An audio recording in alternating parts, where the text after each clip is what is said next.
provisions of the open meeting law and the governor's orders imposing strict limitations on the number of people that may gather in one place.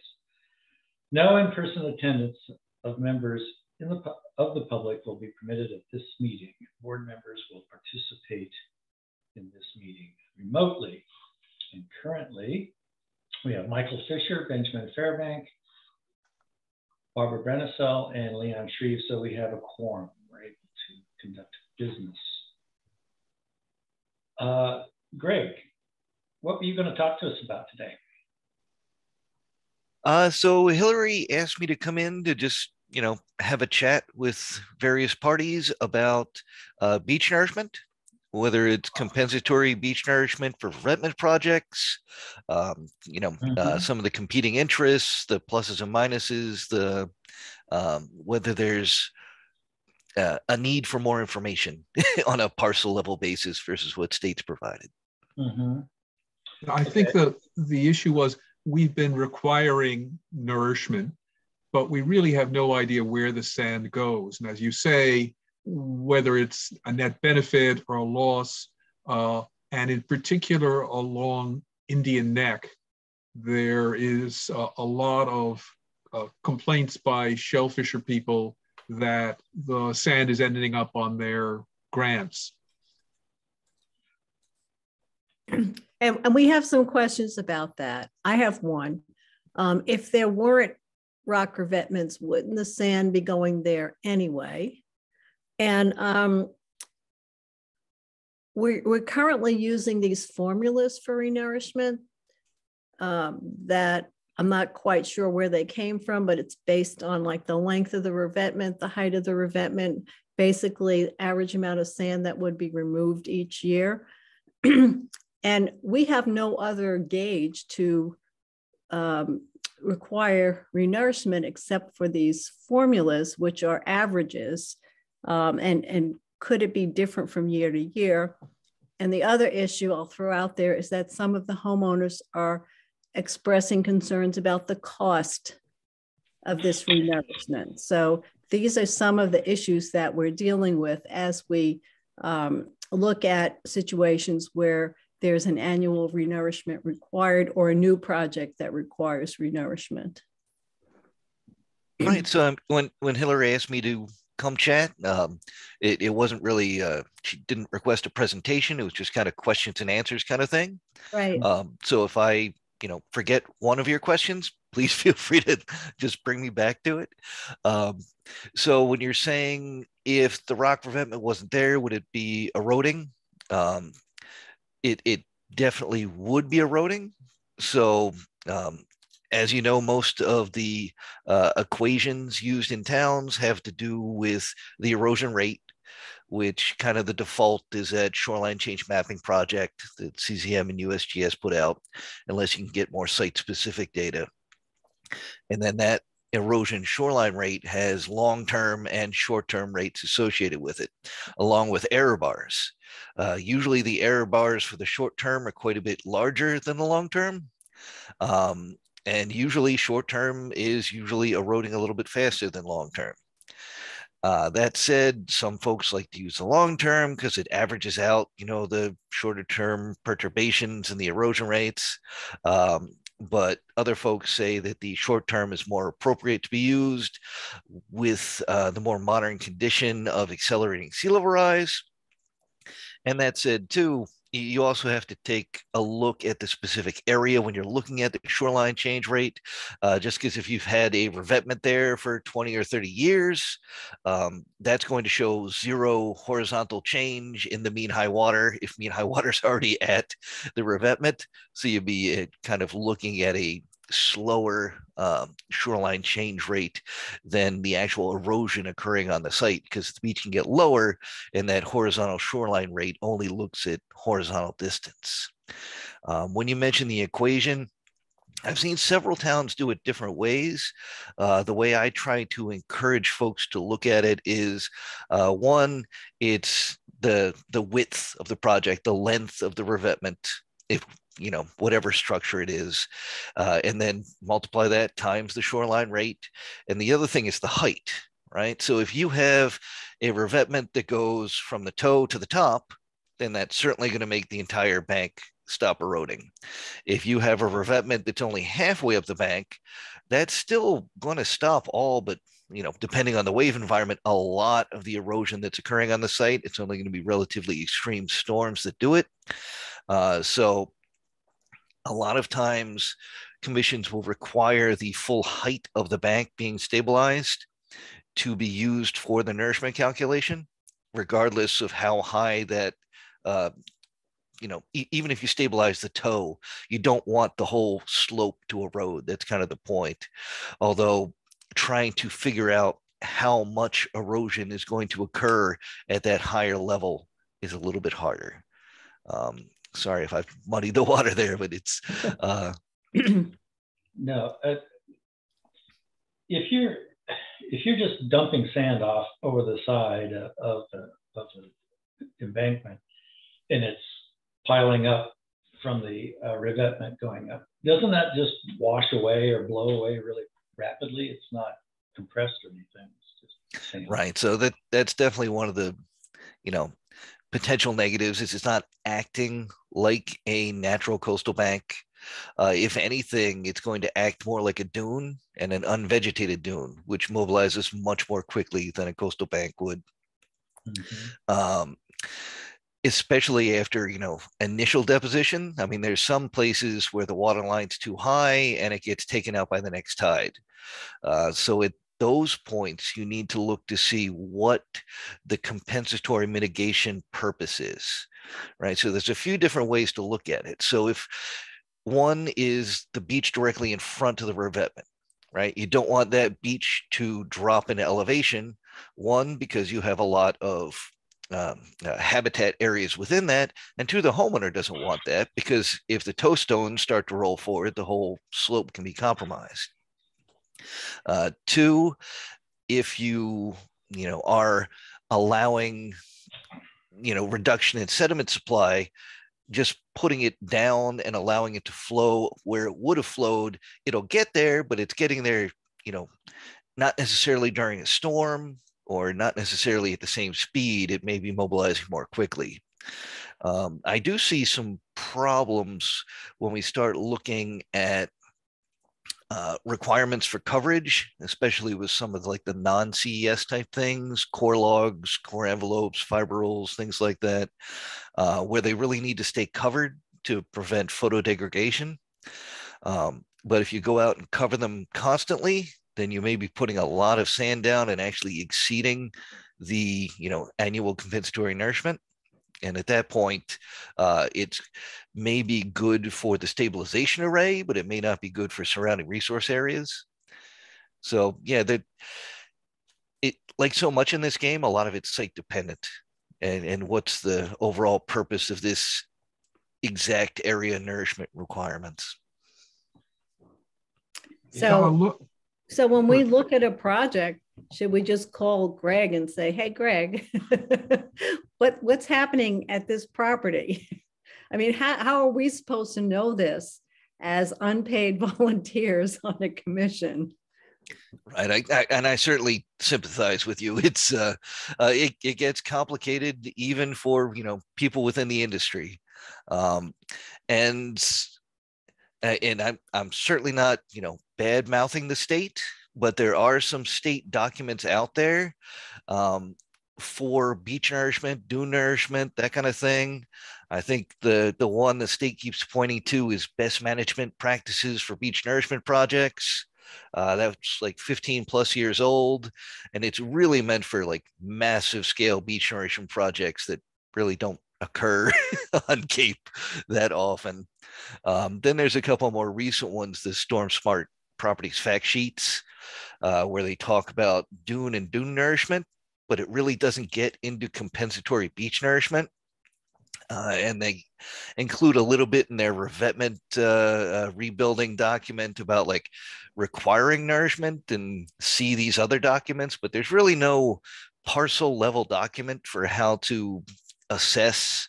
And I mean, the calculation rate is fairly easy unless you're looking at a a non-CS, something designed to fail in some storms.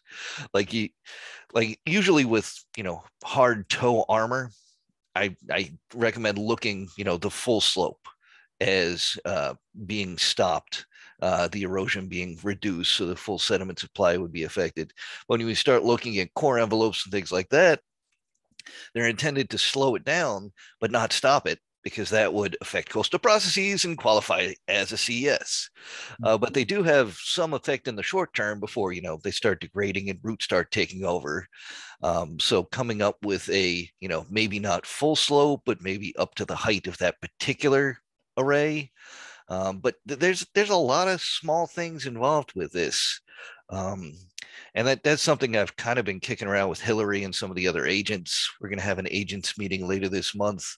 That is there a need for, some kind of parcel level compensatory nourishment document to walk you guys through, what to look for, the equation, some of these types of stabilization arrays made of different materials and things like that. And even that's probably not going to be a silver bullet, but at least it'll give you something to look to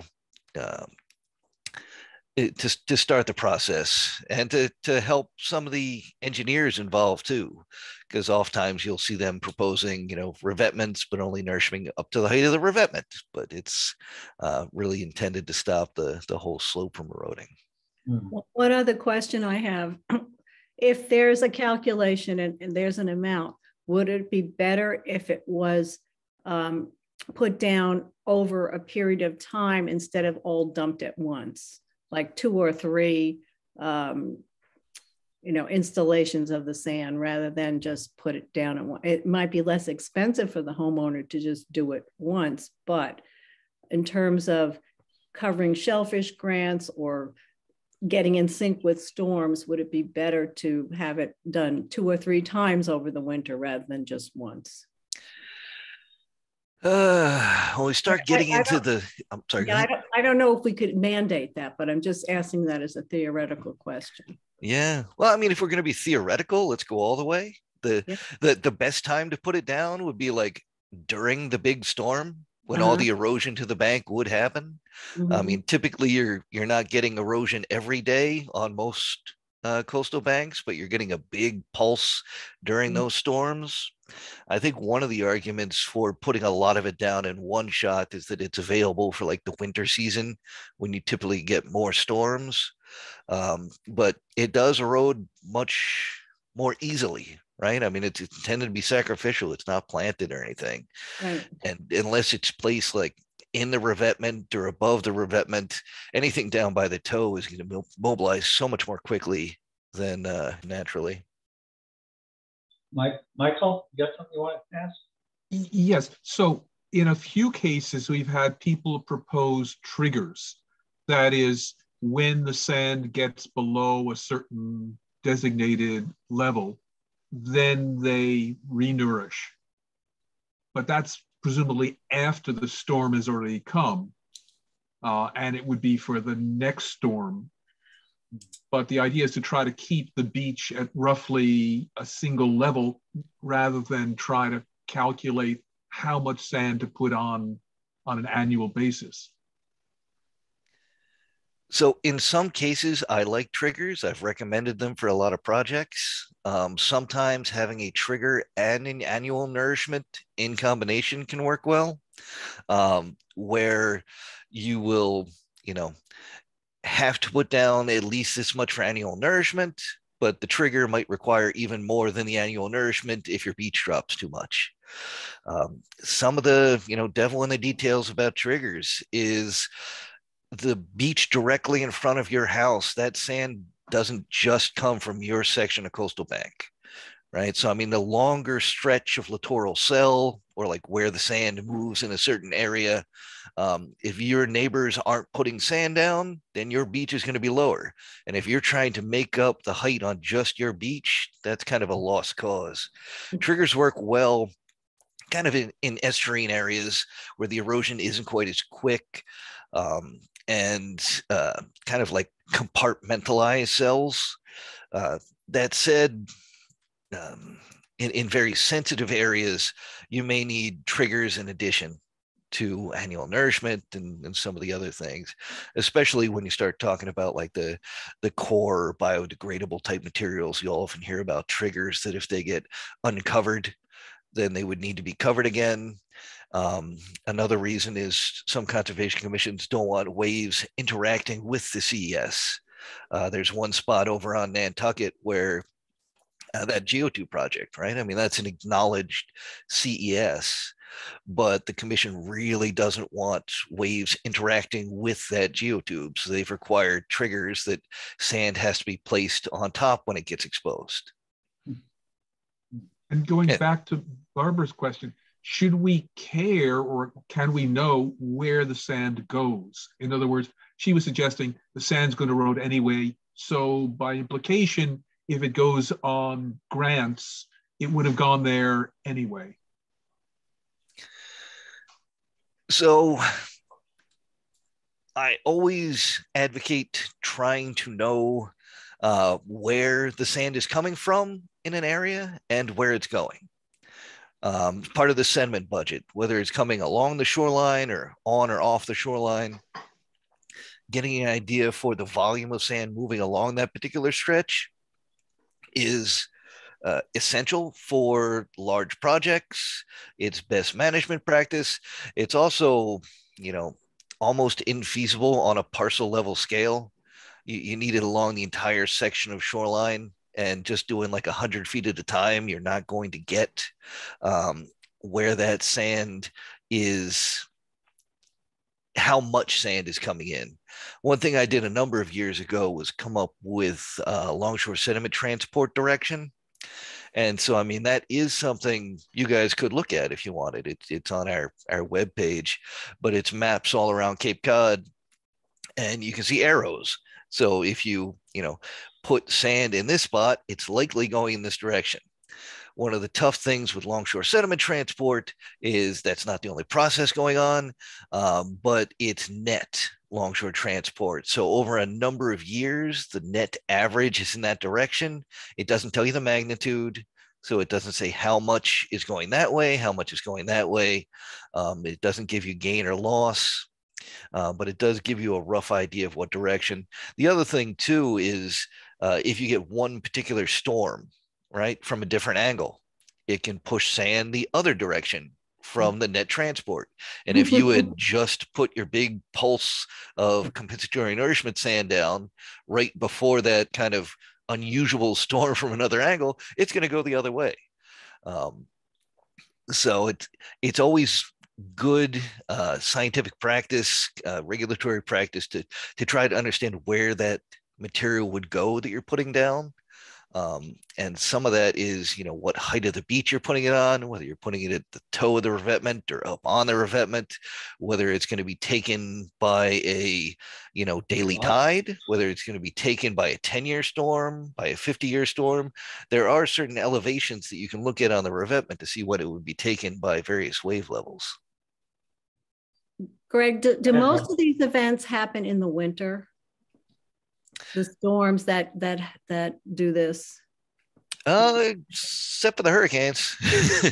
Well, I just wanted to mention the fact that the shell fishermen are concerned about this, but they're also have in their regulations the ability to raise their gear a certain height above the substrate. So if they get silted out, they can go higher. So I just wanted to throw that in because that's one of the concerns we're trying to address with this, that they're saying that they're getting sand on their grants, but I think they have a mechanism to deal with it that we don't have a mechanism to deal with on our end. Right. So I work in the Cape Cod Cooperative Extension with a number of aquaculture specialists. Yes. I am not one myself, but I would imagine that some of the, issues would be is if the bottom is getting higher, that might limit the amount of time you have to work the tide. Right. Just because, you're right. there'll be less area. And then on the other hand, with our sea level rising, I mean, if we're talking about working a grant for 50 years, then you could see a foot or two or more of sea level rise during that time. Right. So maybe they might like that sand going a little higher, trying to keep match with some of those rising sea levels. So yeah, there's a lot of moving parts with it. Yeah, interesting points. Yep, definitely. Now, can I go back to a point that I think you and Barbara Rose mentioned but didn't follow up on? And that is when we require someone to put compensatory nourishment on a particular, on their land, when they put up a retinant or something like that, it's not always clear that that's the best place to put it. And I'm sure you've been talking to Hillary about this, of the idea of some sort of, instead of sand, you put money into a fund that buys sand for somewhere where it's definitely going to be more useful. Yeah, so that's a very good point. That's something we have talked about. So there's a couple parts to that. So I may have mentioned the word littoral cell earlier, and that's just kind of basic scientific jargon for outside of the cell. You usually don't get sand coming in or leaving. So this is a compartment where sand kind of stays in a local area. So if you can provide nourishment within that cell, you know, that's not really leaving the system. So it may not have to be in the exact same place. There's spots down Simpson Island, Dead Neck Simpson's Island down Barnstable Way. They've permitted something called backpassing. So if you think of an inlet, you bypass an inlet, right? So you get impoundment on the jetty. You have to take that and bypass it around the jetty for it to keep going. And then another way of looking at it is backpassing. So instead of like going around the jetty, you're going to take that material, put it back on the top of the conveyor belt, and have it move down this section, the littoral cell again. So even if you're, you don't want to keep filling up the end of that cell. So it's another way of looking at it. And then when you start talking about money in lieu of, that's reasonable also. It may be more difficult, but when you start looking at some areas where material naturally flows in one direction, we have to start looking at, what we've done, right? So other things that exist along that shoreline. Do we have a navigation channel where, naturally it would flow that way, but we may not want it to flow that way anymore. It's kind of a detriment to the way that we have managed the shoreline in this particular area. So something like that, it would be better to, allow that material to be used in a more beneficial area than something that would have to be dredged out relatively soon.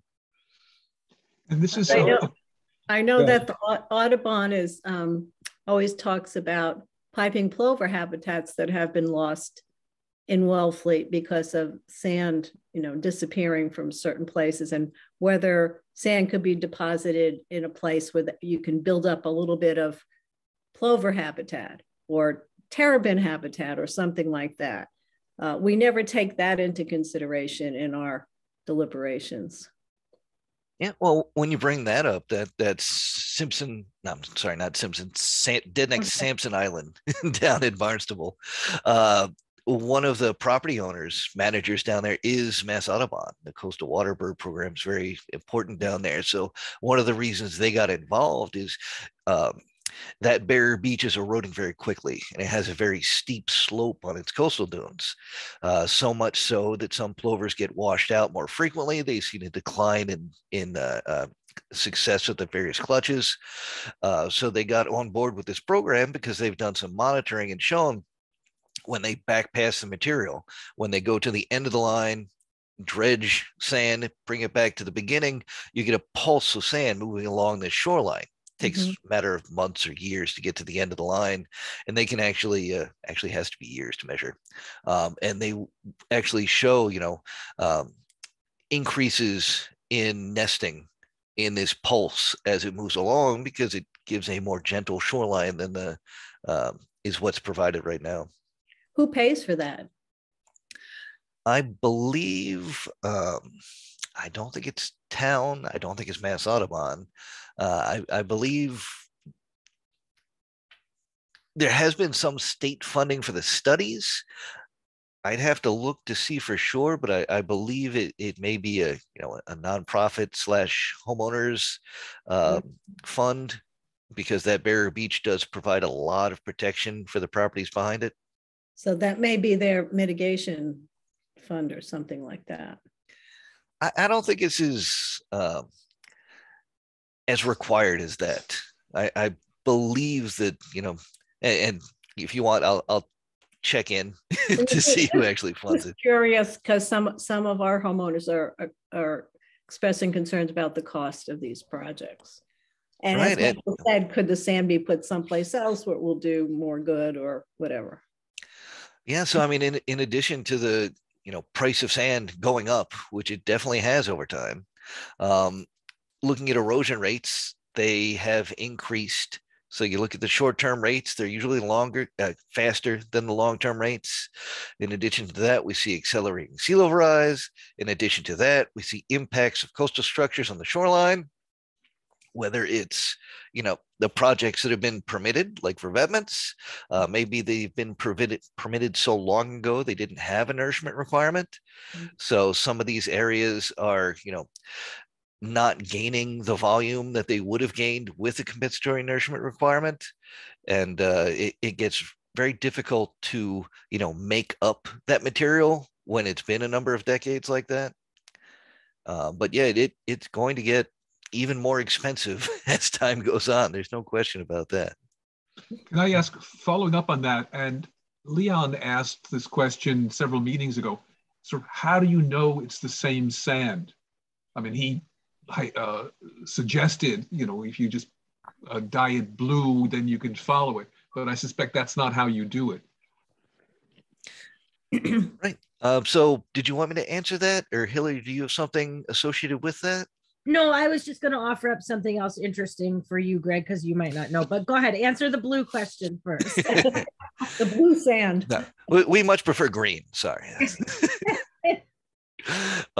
So there have been studies using dyes, in addition using radioactive dyes. This is not something that's done on the Cape or Massachusetts. This is, purely scientific endeavor. It's not used often. Other ways to look at it, it's difficult if you're doing it right.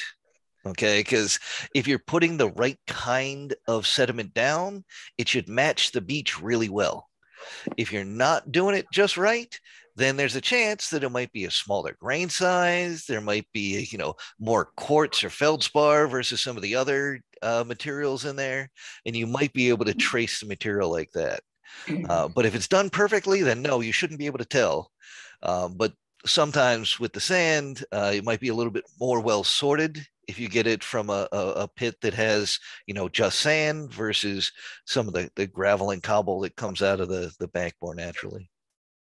Yeah, the problem I'm seeing is that we're stuck in the middle of trying to protect the shellfish from the beach that's supporting the seawall, and the cliffs, which are getting it a lot from rain and wind. Replenishment can't do much for the cliffs, can it? I mean, if it's a 20-foot rise, and you've only got a revetment on 6 feet or 8 feet. Yeah, so as some of those cliffs continue to erode, you're going to see applications to increase the height of the revetments. I'm sure you've seen them already. Yeah. And I'm not saying you shouldn't always allow that, but there's been a lot of guidance showing to keep it as low as possible. And if you do keep it as low as possible, that means that erosion is going to continue up along the top of the bank, which means that, you shouldn't necessarily require the entire bank height to be used for nourishment, which is another kind of vicious loop cycle that we get into. But once that bank does recede a little bit, you may be able to do some other things to it. Some folks will get like a shelf look, like when the revetment is extending further seaward than the rest of the slope, you'll get like a scour apron, splash apron on the backside. And sometimes there you can do the nourishment on top of that shelf, which is taken during storms. You can try some biodegradable type things like core envelopes and logs and things like that to try to stabilize it. But yeah, I mean, it is tough because unless you can get a well vegetated slope along the whole face of that bank, even just, raindrops and wind is going to continue that erosion. Yeah. This is, can I add go ahead, Hillary. Yeah, I was just going to add that this is kind of interesting and novel, and it's something we're working on the Outer Cape, is sort of a sand banking option. So Eastham to Provincetown, we have our CZM grant, which you've heard me talk about before. And one of the things we're actually moving forward on is a regional sand banking location, with the thoughts that we could get local sand from construction projects and foundation projects and whatever else is going on in our communities, large housing complex projects. And we would bank that as a region and have that sand, which we know is compatible grain size, tested and available to our communities for beach nourishment projects. So that's one piece of this very large puzzle that we're working on moving forward. And again, I know we don't have the answers today, which is unfortunate, but Provincetown Center for Coastal Studies is still sort of mapping out the best places to put sediment in these systems that will get us the most bang for our buck. And I think once those two pieces come together, we're going to have better tools to do this with. So I think until that time, we're going to have to hobble along. And once we have those tools, we'll be in a much better place as a region to carry out nourishment projects. If they did that and they, what you just said, Hillary, doesn't preclude putting down spot replenishments, or is it more oriented in finding this beach is the best place to put the sand because it's going to migrate down the coast? So it doesn't preclude people from doing their standard routine beach nourishment, but I think we would impress upon them that putting it in this location serves the system better. So we need to find a better way, because people are just getting angry because they're watching their dollars sort of float out to sea pretty quickly with little to no observable benefit on their end. So it's doing its job, but it doesn't seem like a good use of money to someone that's sitting there, watching the sand flow away. Yeah, I can understand that. And that's tough too, because a lot of these areas, I mean, you may not have much room between your mean high water and the toe of the revetment, right? So if you had a lot more space, the sand would last longer. It's going to be tough to get that kind of room again, right? I mean, erosion's been happening for a long time. Mm-hmm. A little word of caution too. There was a project over on the vineyard where they had done several dredge projects and were stockpiling material, and then got an infestation of invasive knotweed in there. Oh. And that ruined a lot of material for them. If let's just say that there was some magic way to protect the face of the cliff from eroding or something. Let's just imagine that you had like curtains that you could drop during a storm, right, to stop the wind and the rain from. What would be the effect of that as far as comparing that to normal flow of sand up and down the coast? Would that be detrimental overall, or? Well, I mean, it's anytime you stop erosion, you're preventing material from coming down, right? So, I mean, on Cape Cod, we don't really have sources of sand coming to the shoreline. It's not like we're down, in Georgia or Louisiana, Florida, places that have, well, not Florida, places that have mountains that bring sand to the shoreline through rivers, right? Mhm. And we don't have that. We have been kind of eating up our glacial deposits over the last, 10, 15,000 years to create beaches and dunes. So anything you do to stop the erosion means you're, reducing the volume going to beaches and dunes. If it's going into navigation channel, that's the best time to stop it. But if it's, replenishing other, plover habitat and things like that, then it's a little bit more sticky situation. Hmm. I just don't see any way that we can accommodate all of these questions or variables with us lay people. I mean, I think this comes back to what Barbara was saying, is that how are we supposed to even get in the right ballpark of a good answer for this? I think for now we just use the formula and apply it uniformly and fairly, and not piecemeal, because that's the only tool we now have. So we leave it at the full height of the volume would include the height of the cliff. Height of the bank. Pardon me? The bank. Height of the bank. Height of the bank. And length of the revetment and average erosion rate, right? Right. And we were mentioning earlier, though, that maybe half the height would be a better metric. I don't know. It depends on the type of material and how. If you have a really substantial revetment, it's going to stop all erosion on that slope. That said, if you only have, a revetment up half the slope, have them measure. I mean, there should be as-built. So after a storm, if they've lost a lot of material above it, they're not going to like hearing it. It's not going to, make them feel that much better. But, well, you can take that material out of your annual nourishment requirement, because it has eroded off the bank naturally. And then with some of the other things like core envelopes or even just toe armor versus, even half bank, you could start doing a sliding scale with not going, full bank protection. But that there's not a lot of documentation quantitatively how to do it. It's not like going up to the 10-year storm warrants a certain percentage of the bank height. There's nothing that specific. I'm not sure there really can be anything that objective that could be used for all sites. What about the thought of, on some of these tall banks with shellfish resources out front, maybe multiple renourishments over the year, which isn't going to be ideal to anyone either.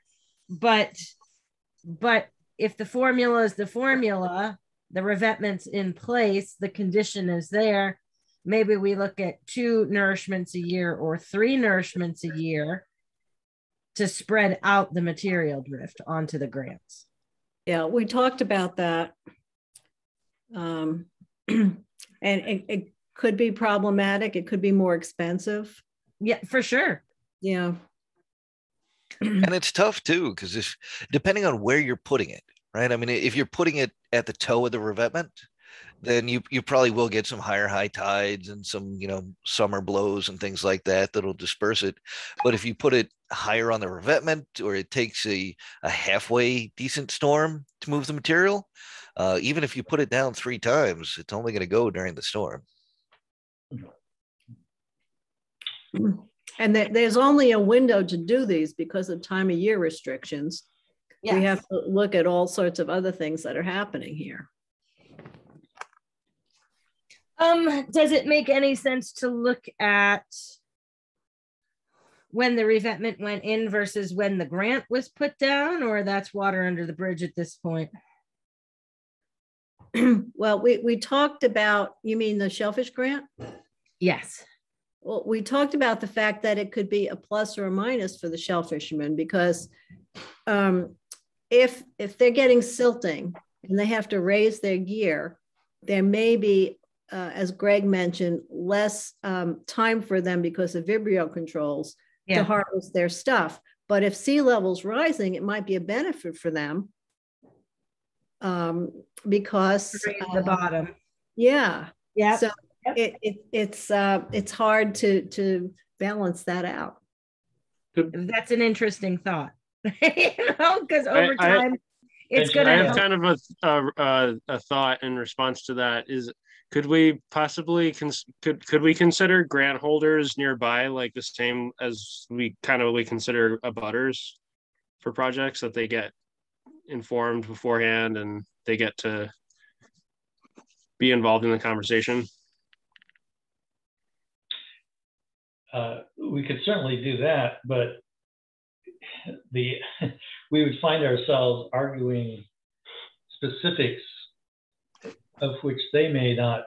I mean, they may just say, "I'm getting silting in my grant." Yeah.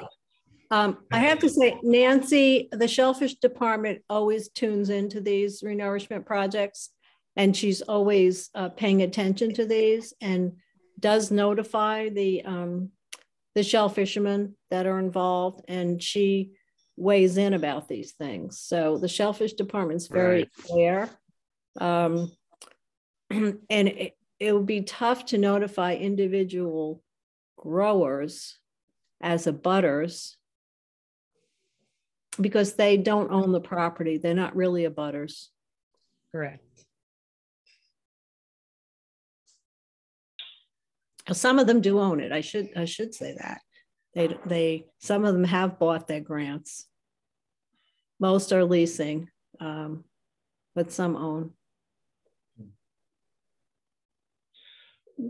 Well, if it's city-owned grants, then Nancy ought to be able to represent them, right? Their interests. You think? She does. She represents the Hilda folks. But a couple of those people actually bought their grants from Hilda before the town did. So I know of a couple of them that actually own their bottomlands. But they're not the ones that are raising concerns. But that's a good point, Ben, about whether when some of these things are happening, we should get Nancy to notify the people involved if they want to come to the meeting, express any concerns. And a lot of them have anecdotal information, which is very hard to assess anyway. They don't take measurements. They don't have elevations. They don't have any data to support what's happening. And as one of them said, well, this year it silted, but last year it disappeared. So things are constantly moving. And you need data to make decisions. I think anecdotes are great, but I don't think we can make decisions based on anecdotes. I'm a scientist, so I like to see data. Right. It sounds like if we could monitor the effect of a replenishment on the downstream or down current beaches, it sounds like we'd have to be responsive to storms or silting, or the fact that now it's eroding faster. I mean, this sounds like something that really requires a lot of monitoring to keep it balanced, so to speak. So. And as Greg said, sometimes the sand goes this way and another time it goes the other way. So right. Right. Unless you're constantly monitoring where it's going, that's not going to be helpful to us. Yeah, so Barbara, some of the other question? Barbara, yeah. How difficult is it for the shell fishermen to dig out their stuff? Like, what do you mean dig it out? They have to take it in every winter Right. No, I guess what I'm thinking is they take it in every winter. So we have a winter opportunity for nourishment when their stuff isn't there. Right. Um, Supposedly, some of them are pumping it down to the sea level. If they give Nancy, they sign a contract with Nancy that they're responsible for their gear. They're leaving it in, they're pumping it down. So some of them aren't taking it off, but a lot of them are. Yeah, go ahead. So let's say we do a large nourishment in the winter. I guess I have a couple questions. We do a large nourishment in the winter when, in theory, their gear and all when their gear is down to sea level, are there shellfish on it, or those are all pitted somewhere on land? No, some of them are keeping their stuff on the bottom instead of pitting them. Okay. And the clams are in the sediment anyway. Okay. But I think it's a good point because the time of year restriction is mostly in the winter, right? When are they renourishing? January, February, in March? the fall. Yeah, in the fall after turtle season into April. Okay, so maybe the renourishment is a little later when the shell fishermen don't have to deal with but so that's what I'm thinking, is that if we could pin down what's like, when do they usually have it out? By Christmas? Usually by the end of the year, January. It depends on the weather. Like this year, they may never take it out. But we could talk to Nancy about that and maybe narrow the time of year for renourishment to like January, February, and they start going back in March.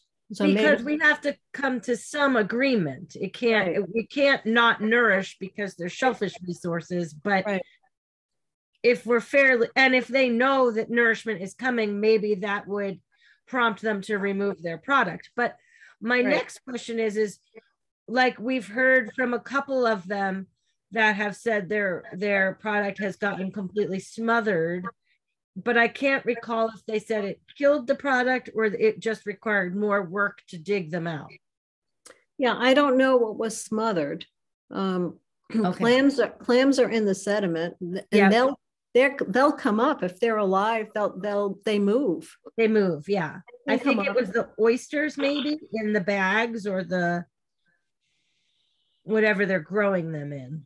Well, it's probably oysters in bags then, I'm assuming. But if they're supposed to be taking them out anyway, or sign this agreement with Nancy, then they understand there's going to be they're responsible if ice comes in or if there's beach renourishment that covers their stuff. I think, there's a window. It might only be 2 months. It might be January, February. But that might be just what we need. That might be just what we need for the shellfish aspect of this. Yeah. So that might work that might work at this location. Just I'd be careful doing like a blanket across your whole town. Just because in a lot of areas where it's not purely compensatory nourishment, right? So if that nourishment is supposed to stay relatively nearby to keep the beach high, to keep various aspects of the project covered, a lot of times the applicants and engineers will prefer that happening, in the fall versus the dead of winter, because it provides that cover during some of the stormier seasons. Right. Yeah. Right. Okay, we seem to be, I think we've hit most of the issues, and frankly, I feel more overwhelmed now than I did when we started. We do have some other issues that we need to discuss at the business meeting, so we should move on, I think. You know what I mean? Great information, Greg. Thank you very much. Yeah, maybe what we should do is maybe just think about everything that was discussed tonight and circle back in another couple weeks with Greg and see where we can go, or just try to assimilate the information. Right. And also, who wants to talk to Nancy about some of this, about the like coordinating with their getting the gear out? I'm happy to talk to Nancy. Okay. Yeah. Yeah, that's fine. That's great. perfect. Definitely good to chat with you all. Thank you, Greg. Thank you, Greg. Thank you very much. So, Hillary. Yes, Leon, we have two jurisdictional opinions, And we have Tim Brady here. I don't know which you want to tackle first. I think Jeremy's here also for his one jurisdictional opinion. So, okay, so let's go ahead and do those. All right, why don't we take Jeremy first? Jeremy, I'm assuming you're here for Wexler 101 Samoset. That's correct. Okay, so that is a jurisdictional opinion for Wexler at 101 Samoset, map 28, parcel 110. And it's to replace, sorry, Jeremy, I'm going to let you describe the project so I don't die here. Jeremy? Can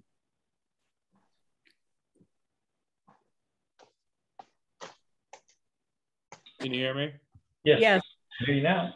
That would be the replacement of a decaying 6x6 landscape timber window well located on the left side of the property.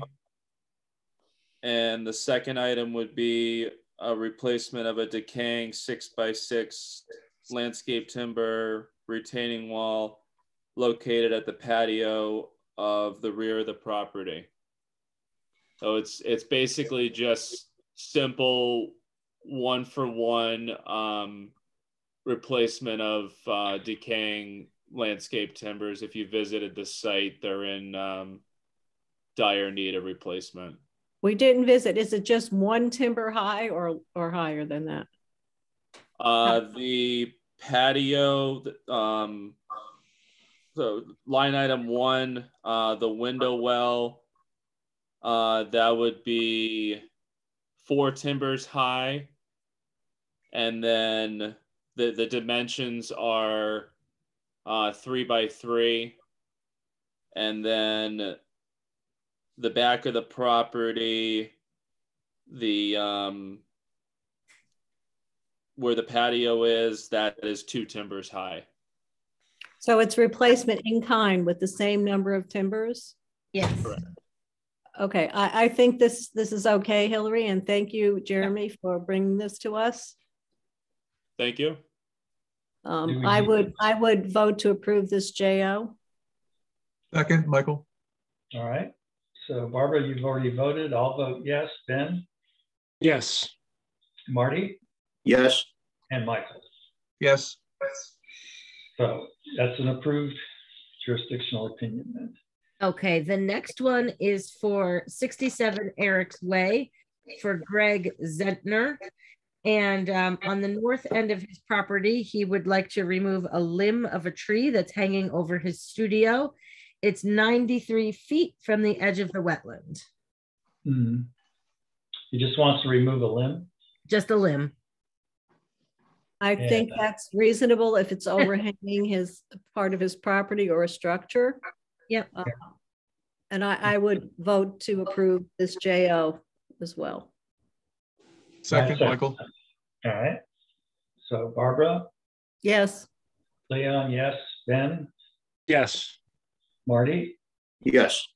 And Michael? Yes. Right. Even though none of us has been out there, but I assume that now that Hillary has a new assistant, yes, the new assistant will visit some of these and advise us as well. And I did speak with him at great length, and I had intended to visit both of these, but clearly I couldn't come to work, so so that didn't happen. But yes. Okay, so we've approved both of those. And now we have Tim Brady here to talk about an extension to an order that the commission denied at a previous meeting. So Tim, take it away. Good afternoon, everyone. I think this can be pretty short. I just wanted to go over the extension permit that we requested for 420 LeCount Hollow Road. And that was a notice of intent that actually addressed the moving of 4 cottages. And what's happened at this site, and I don't know whether you're all familiar with this site or not, it's an old cottage colony. It's been there for a number of years. It's right on the Atlantic Ocean.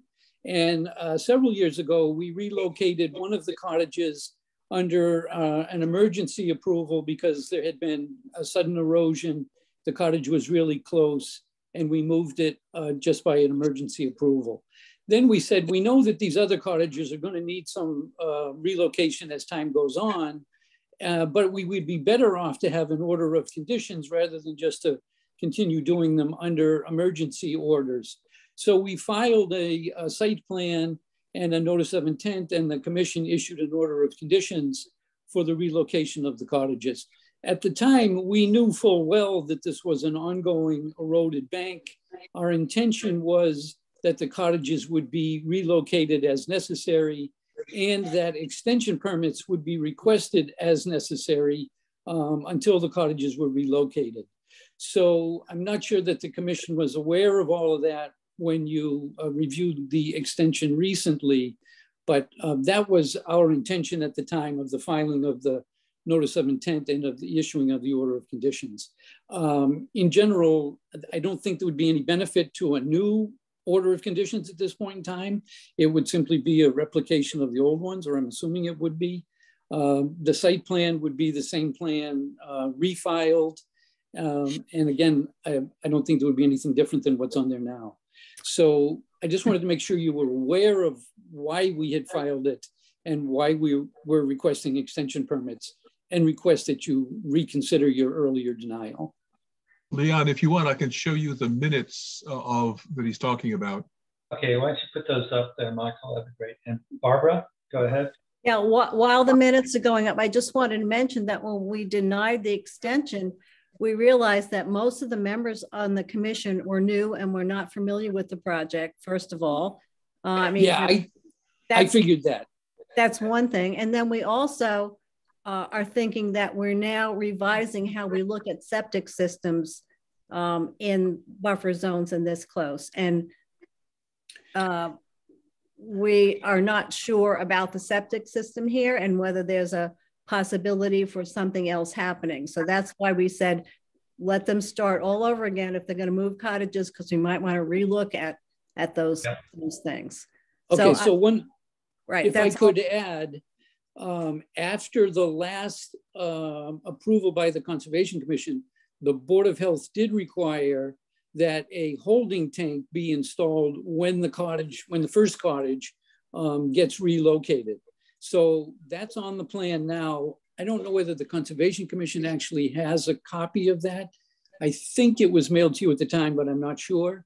So right now, those cottages are on cesspools. There is the holding tank, tight tank proposed to be installed when the first cottage gets relocated. And then the cottages in general are going to get relocated out of the buffer zone. An entirely new septic system is designed to be constructed out of the buffer zone to service those cottages. That was all part of the original plan. You may not have even looked at the plan when you were looking at the extension permit. I don't know.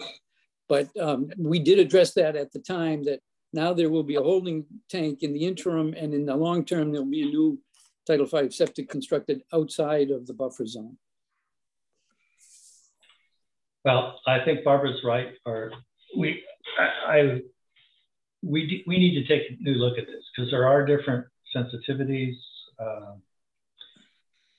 You don't get just because a plan was designed to be flexible for 3 years doesn't mean it's flexible for 5 years or 6 years. I think a new NOI is appropriate. Okay, so I hear you. Can I ask what additional information you might request or expect to get that would be of benefit compared to what's already been filed? Well, first of all, we haven't seen what's been filed, because that was filed over 3 years ago, right? Okay, so then could we continue this hearing?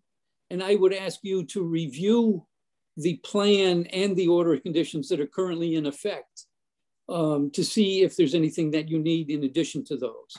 Well, yes, you should put in an NOI, and that would be our first pass at it. No, I'm asking that we not do that. Yeah, I know you are.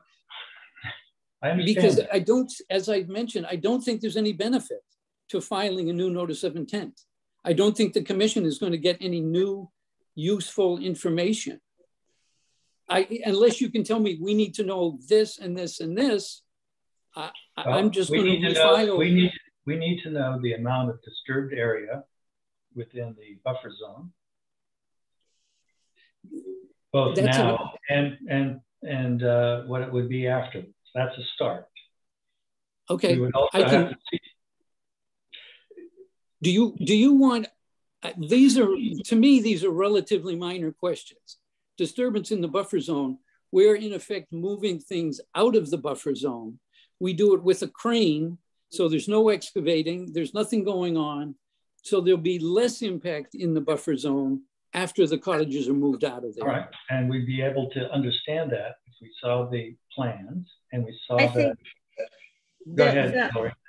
I was just going to say that a number of these commissioners were not here when this project was originally presented, so they don't I think I was the only one. They don't have any information on the project short of an extension form, which really didn't provide any information. Understood. And I don't think anyone was here even to represent the project. I could be wrong. Maybe Mr. Sexton was here. Right, but I think Kevin Sexton may have been, but regardless. Yeah. I think he was not at the first hearing. We had to continue it because no one was present. Then I think he was present at the second hearing. But there was no mention of where the erosion rate was, which was a question that the commission had at that time, was how much more erosion had taken place. And what is the time delay here? Because how much time are we waiting to move the cottages? What is the distance from the bank? What is the actual situation out there? So in the so those items were all discussed at the original approval. The intention was that the cottages would be moved as necessary based on erosion. And that's still the intention. There's no time frame of moving them. That's what I'm saying. I think if you'd like, we could continue this extension request, and I would be happy to give you all of the details on this plan. If you'd like, I will submit new plans to you so that you've got something to look at. But filing a new notice of intent involves time, it involves money, it involves recordings at the Registry of Deeds, and which I don't think is going to provide any benefit to anybody. I think your solution is very reasonable, and I think this new commissioners should make a site visit too. So that will give us an opportunity to do that. I'd be happy to be on the regular agenda rather than on the business agenda. If a site meeting is necessary, I'd be happy to do that. Right. So I think that we need the plans again with the additional information that Hillary just mentioned. And then everyone could see it. We could do a site visit and then it could be on the agenda. I think that's reasonable without filing a NOI. It's just, I have no problem with that. Can I also, reasonable, Hillary? Yep. But we need the new materials and to have it placed on the regular agenda. Correct. That's fine. If I get you material within 2 weeks, is that sufficient? I don't know. We'll have to run that by Chris Bates when we take a look at the filing schedule. Okay, Hillary, you let me know when you need it for the next meeting, and I will see if I can't get it to that. Can I add that, as I understand it, because of COVID restrictions, the order of conditions extends for how long, Hillary? 400 and some odd days. Yeah, it's 400 and some odd days. So instead of expiring in August 2021, it's 400 days after that, which is August 2022. So it's less time bound than you seem to suggest. Okay. Well, that's fine then. I wasn't aware that there was an extension based on COVID, so that's great news. Yeah. So that's fine. I will talk with Hillary and we'll coordinate, and Christine, and get something to you. Great. I think that the commission with the members we have now needs to see the plans. Understood. Okay, so we'll get you on the agenda again. And, you'll give us the information we need to. All right. Thank you all very much. You're welcome. Okay, the last item we have, and I'd like to get this out of the way before we go on to the hearings, is just the meeting minutes that look very nice. The meeting minutes of December 15th that Chris wrote I edited, Barbara looked it over. Okay, great. Does anybody have any comments on it? Otherwise, we can. I move that we accept those meeting minutes as in their current condition. Anybody want a second time? Second, Barbara. Okay, so Barbara, vote. Yes. Yes. Leon, yes. Ben? Yes. Marty? Yes. And Michael? Yes. Okay, that clears out our business meeting. So I move that we adjourn the business meeting. So one question. Rebecca sent us the warrant that we're supposed to vote on. Do we have to do that this today or? Oh, I think we can do that at our next meeting. I think we put it on the agenda for an upcoming meeting. Thank you. Okay. So would somebody like to second my motion to adjourn? Second, Michael. All right, Barbara? Yes. Leon, yes. Ben? Yes. Marty? Yes. And Michael? Yes. Okay, great. So the business meeting is now adjourned. I'd like to take a 2-minute break and then we'll start the warrants. Sounds good.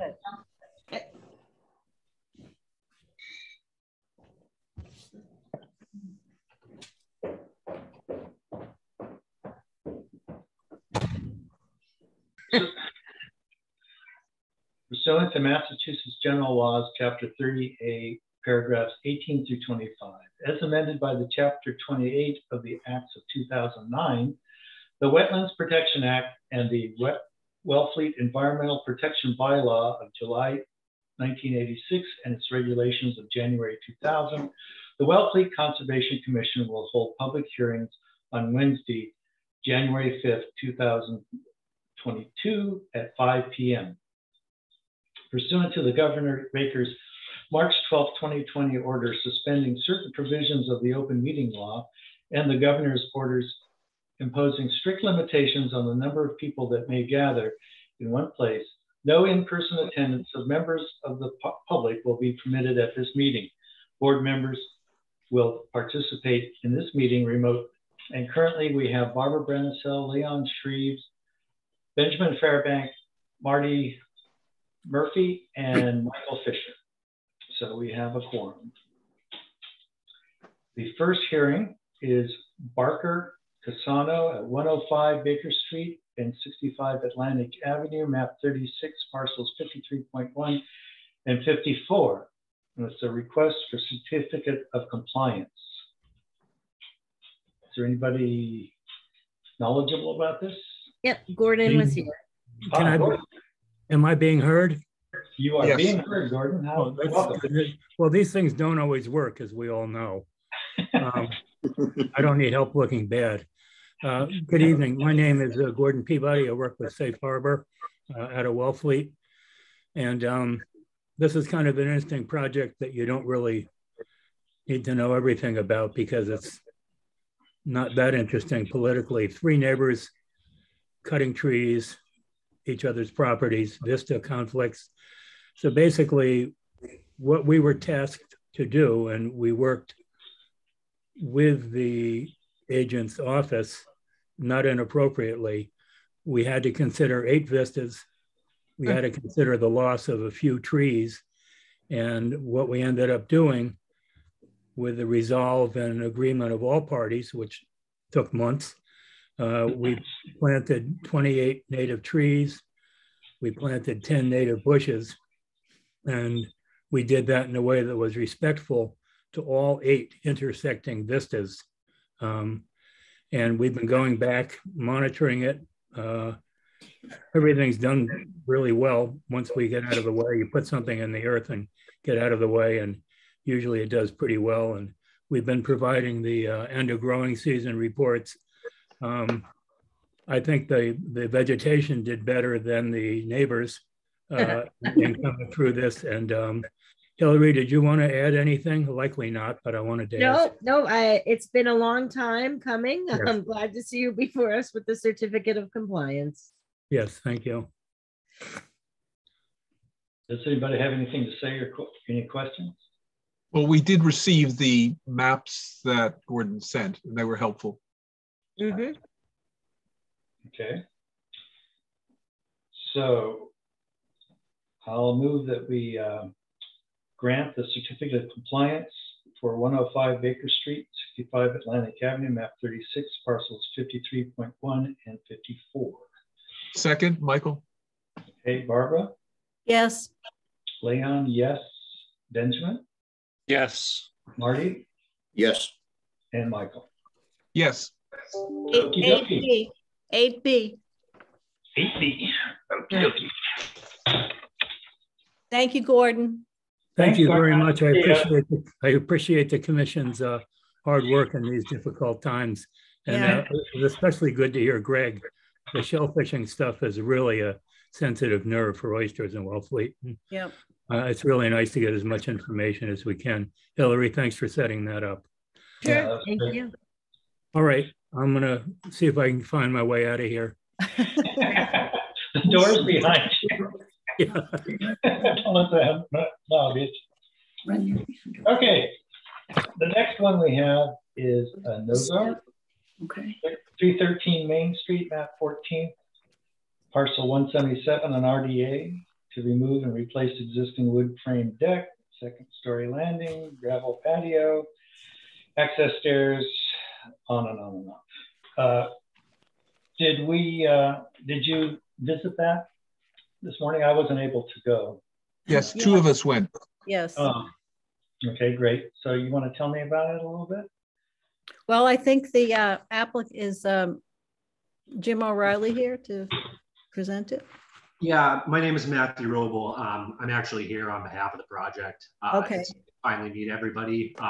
This is my first time actually presenting for the Wellfleet Conservation Commission. So you'll have to forgive my very, very wordy application, but I'm going to try and kind of pare that down a little bit because there isn't quite as much going on as what I've outlined in all of my paperwork. So my name is Matthew Roble. Like I said, I'm from J.M. O'Reilly and Associates in Brewster. I'm here on behalf of my client, James Nozar, from the Wellfleet LLC. And this project is at 313 Main Street, just across the street from Town Hall in downtown. And what we're proposing to do here is essentially renovate the outside area and in the rear of the building where we have some exterior second story decks, a first story gravel patio, and some access stairs leading down from Main Street, and update those features with basically new replacement features. The existing structure that's there right now is a 6-unit condominium. It's 3 residential and 3 commercial units. And the wetland resource that we're dealing with in the back is just a bordering vegetated wetland with some nested in there priority habitat species. The bordering vegetated wetland is just defined by a small bank. And in the rear area, there's existing gravel driveway and existing septic system. So what we're looking to essentially do is replace all of the existing stairways, the existing stair access from Main Street, and update those features with a smaller footprint, all contained within the 50 to 100 foot buffer zone, and no changes proposed whatsoever within the 0 to 50, short of just the installation of the limited work fence during construction. Since I wasn't there this morning, can we just clarify which building is this? What's the commercial? So it's shared space within the entire building for those 6 units. So it's mixed in there, commercial with the residential. I believe that there's 2 first floor shops, and then there's a basement level additional shop space. Okay. And then the upstairs units are the residential units, if I recall correctly. Can I add into the wetland in the back is Wesley Swamp, right? So it's actually a certified vernal pool, right? In addition to perhaps this BVW. And there is an easement on this property that the town has to maintain a pipe that runs along in between the store to the east and your property, and the easement, I believe, is on this property, the Nozar property now. Okay, I did see one of those, if this is the same drainage ditch easement, Yes. I'm Yes. recalling. I did Yes. remember seeing that just on, if you look at that area in the south of the property where the 5169 property dimension is, Yep. that's where I'd seen that line kind of running in. It was just in the area of that it looked like it was over our property line from what I could tell. Okay. We'll find. And then I did also see that there was a driveway easement as well out there Okay. between the two other properties to our east and our west. Yeah. I want to thank Hillary for pointing out that it is Wesley's Swamp, and it is a breeding ground for peepers and a state species, spadefoot toads, and a vernal pool. And we've been to this property a number of times. Actually, we approved the previous plan for driveway access. I see. It is quite a hodgepodge of decks and stairs and fences, and it's and I think that although the plan looks complicated, all of the area that's being proposed for new structures is already disturbed and has some kind of structure associated with it. Yeah. I didn't know what the new fence would look like. The fall, what is it? The fall. Fall protection fence. Yeah, what is that going to look like? So I'm going to clarify this with my client. I was under the impression that this would be like a split rail fence just running along the top of the existing railroad tie retaining wall that we'd be holding on to. So we're not going to be doing any new earth removal for a new retaining wall, but rather than having that stockade fence that's surrounding the patio right now and kind of providing some of that protection, we're going to be pulling that stockade fence away and just replacing areas where you're at risk of falling off from the elevated driveway into that lower patio area.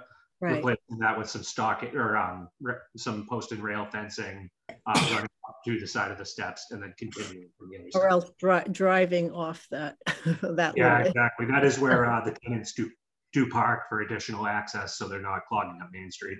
Right. Leon, can I ask a question? Certainly. So there are, it appears, some well-established trees that are right up against the existing deck. All right, is this on the section of the property in like the 50-foot dimension area right below just that? Outside, I believe it's just outside of the 50 or from the 50 inward. In other words, you're probably not going to take down all the trees, but there seem to be a number of trees. And when you're talking about relocating the stairs, proposed deck with new access stairs, it was hard to tell, but it looked like that was going to be in a well-treed area. It's going to be tight up against it. We're not proposing any removal there.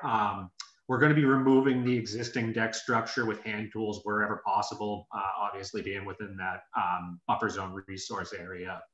So while we're going to try and maintain any trees there, it didn't seem like there was much in the way of natives. It looked like those were arborvitaes and more of like hedge type species. So we're happy to try and protect those as much as possible, but I wasn't sure how the commission was going to view those in disturbing them. I know that we're going to want to try and hold on to any vegetation that we can here, but I wasn't sure if it was something that potentially you would just be looking for a replacement after the fact, or if there was anything that we could do to try and just protect that during construction. Well, I believe we can condition it that if you in fact take down trees, that you replace them on a one-to-one basis with native species. Yeah. Trees. Mm-hmm. Trees for trees. Yep. Yes. I think that's a fair trade. So Barbara, you said that it looked like all the area that they wanted to do work was already disturbed anyway. Yes, and the reason why they're decreasing their footprint is because they're narrowing the stairway from Main Street down. They're reconfiguring that, and that seems to be compensating for the reduced square footage of the area. I don't know. I question whether this should be an NOI or an RDA, but I wasn't sure how this should go. We were kind of on the fence, or I was kind of on the fence when I was taking care of the filing for this. Anyhow, I thought that you may be looking for us to do something kind of in the middle of an NOI and RDA, which is why I went so heavy with the details as far as construction protocol and what we were doing as far as methods and materials and plan details. Yeah. Just to try and help fill in all of that information that we weren't supplying otherwise by going with the RDA.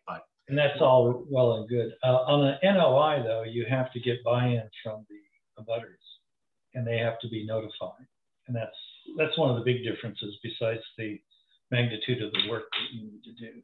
In other words, if this is going to change something to do with an abutter as far as their view or their access to their property or whatever, they should have a right to evaluate that and comment on it to us.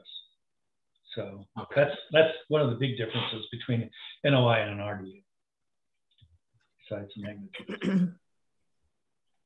Okay. Yeah, I was trying to, I went with the RDA for essentially the reason that I had outlined beforehand, and then just because we were working within that area with heavy disturbance and not really proposing anything new within the wetland resource area or even within that 0 to 50 foot filter strip with showing improvement as well.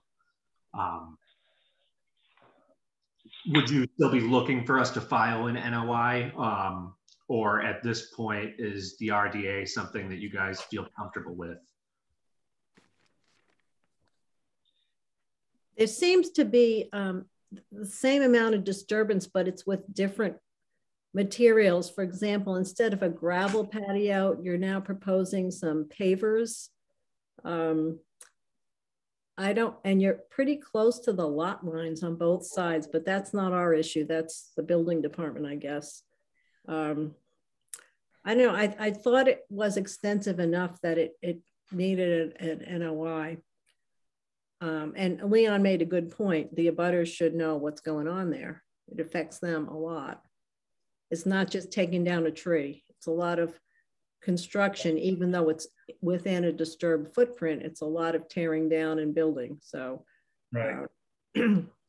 I thought it should be an NOI, but that's just my opinion. Lori, you want to step in on this? I was going to say, I think it could go either way. They're not increasing the disturbance within the wetland jurisdiction. They're actually decreasing the disturbance by a very small bit. And they're not putting in something that's not there. So they're replacing a gravel patio with a permeable paver patio. So there are no new features coming in. It's just a different variety of features. So I think you could vote on the application in front of you. It was noticed in the newspaper and on the town website. And I don't think it's substantial enough to force the NOI. I think it may be an improvement on what's there. So, I mean, as I said, I thought it could be, but and it could be, but it was presented as an RDA. So if we're comfortable, the changes aren't so sweeping that it would require that. I would be comfortable with the RDA as long as we put the condition about the trees. I am also. And we'd be happy to satisfy that condition. Yep. So does somebody want to make an official motion? Okay, I move that we approve the RDA for Nozar 1313 Main Street, map 14, parcel 177, with the condition that if trees are disturbed, they were placed on a 1-to-1 basis with natives. I second that. Okay. Barbara? How do you vote? Yes. I vote yes. Benjamin? Yes. Marty? Yes. And Michael? Yes. Well, congratulations, Matthew. Form 2. Thank you very much. I do appreciate your time this afternoon, and thank you very much. The feedback was helpful. Well, Chris will want to know -3. It's a -3, right? I was just waiting for her to ask. Okay.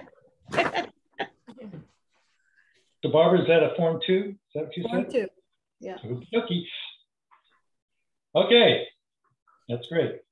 The next one is Ward 825 Sequestered Neck Road, map 19, parcel 106.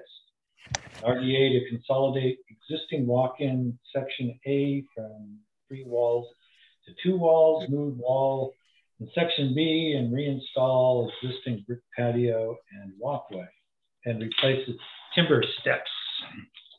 Is there somebody here to represent this?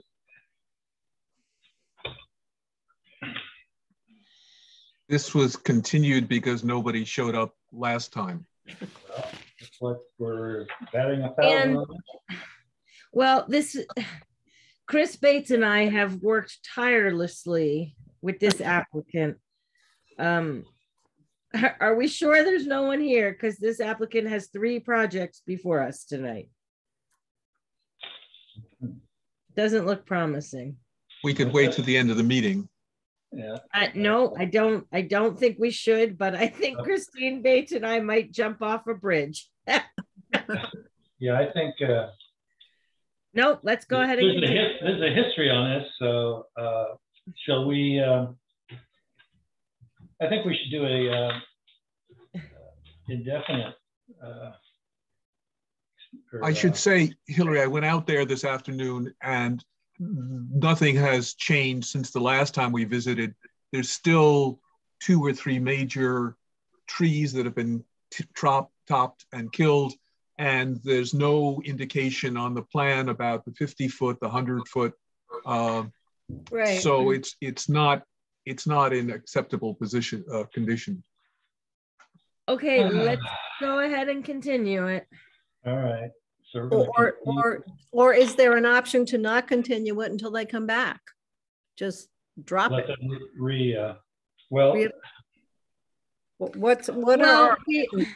I guess I would suggest we continue it indefinitely because Chris and I have worked so very hard with him. I don't know that we have it in us to start anew. So I think all right.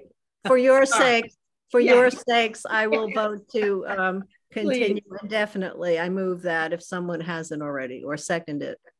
I'll second it. Barbara, how do you vote? Yes. Leon, yes. Benjamin? Yes. Marty? Yes. And Michael? Yes. Okay. Person better get together here. Okay. The next one is Fang, 500 Lieutenant Island Road, map 41, parcel 82, and RDA to replace an existing deck. Is there somebody to speak to that? That is the same applicant as the previous one. Oh. So unless the homeowner is here, which I don't see, that one shall get continued as well. Okay. So moved. And let's make this indefinite as well. I second. Barbara? Yes. Leon, yes. Benjamin? Yes. Marty, how do you feel Yes. about it? And Michael? Yes. Did you guys go out to this place today? Yes, yes, we did. And Michael has pictures and everything. oh, geez. Okay, well, we can probably look at those and maybe I'll get a chance to go out there. Yeah, if it comes up again, you can get out there. Pretty easy. If the tide's low, right? No, not this one. It's not on Lieutenant Island. It's on the other side. Oh, okay. All right, the next warrant is Ben Z. That one's good. What's that? I said that one's good. We can go forward with this one. All right, 53 East Street, map 40, parcel 36, and RDA to repair rock and timber walls, remove and replace decking, and remove shower house, and remove 2 trees. Is there somebody to speak to that? What was that address again, Leon? 53 East Street. Lieutenant Island. Lieutenant Island. East Street, not East. My bad. I thought I saw a period there. Okay, Dave, you want to talk to us about this? Sure.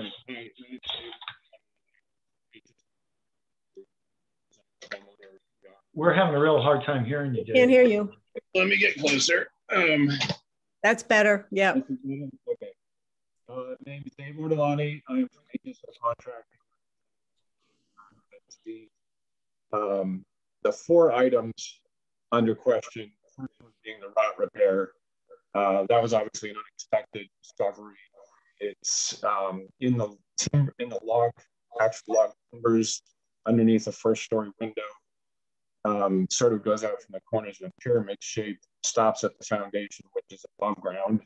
Our intent is to use no heavy machinery, all done by hand, to excise the rot, rebuild the frame underneath, and then reface the wall with timbers and reseal it. That's item number 1. And the second one is the deck, which was the original plan. Could you get closer to your microphone? I can't hear you. Still hard to hear, huh? No, yeah. Now it's better. Yeah, stay close to the mic. Okay. Do I need to repeat anything for that last thing, Barbara? I heard about the rot, so okay. That's okay. Yeah. Okay. And then the next item is the deck, and on this map, it's the green rectangle. The intent is to fully demolish it. It's sitting on PVC pipes filled with concrete. It's not a great setup in the first place. And we'd like to rebuild it. It's in an L shape now, and we'd like to fill in the L and redo it with wood species. The wood species we're using is Kebony, which is, it's a treated pine that is even more environmentally friendly. It's closer to the mic, closer to the mic. Sorry. It's a treated pine that is very environmentally friendly, very stable, long lasting, so it should have a long life. And then some sort of railing that's either going to be mahogany and cable rails, but all wood, essentially. And we're going to put this on the diamond piers. So it'll be hand dug, no machinery, pull out the old footings, which are only about 4 inches across.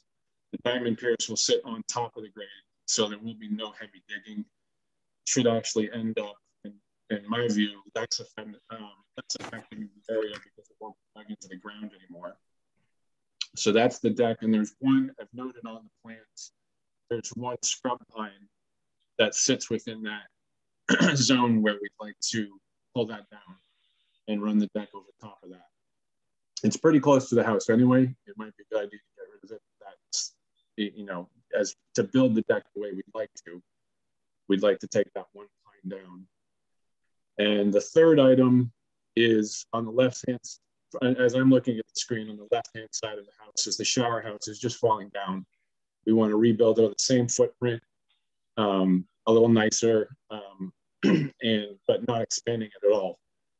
And then the fourth item is the 2 trees in the yellow circle. They looked like when we had Bartlett come out and look at it, it appeared that they got pushed down in that most recent violent storm. There's an oak. Sorry, I think it's a Japanese black pine leaning now on an oak. And if they go, they're going to go onto the house.